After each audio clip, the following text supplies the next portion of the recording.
Beginilah kondisi trotoar di sepanjang Jalan Dewi Sartika, Badung. Kendati secara utuh kondisi trotoar terlihat baik, namun di beberapa titik dan bak kontrol pemandangan berbeda sangat kontras terlihat.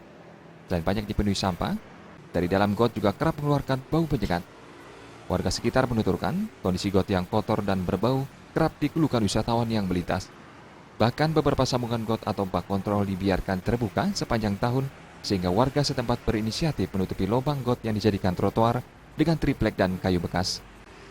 Kalau ada pas tuangan air datang baru bau. Baunya kira-kira seperti apa, Pak? Kayak limbah-limbah gitu dah. Ini terbuka trotoarnya sejak kapan, Pak? Ya mulai pertama. Ini kan saya tutup biar baunya tidak keluar gitu. Biar orang lewat ya biar tidak lompat-lompat gitu.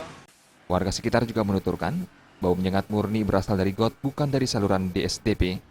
Selain kondisi got yang jorok dan berbau, warga sekitar juga menyayangkan aksi masyarakat dan pihak-pihak tertentu yang kerap menggunakan fasilitas umum untuk media promosi, sehingga tak sedikit gardu listrik, pohon hingga tiang listrik ditempel berbagai stiker. Suteja, Bali TV.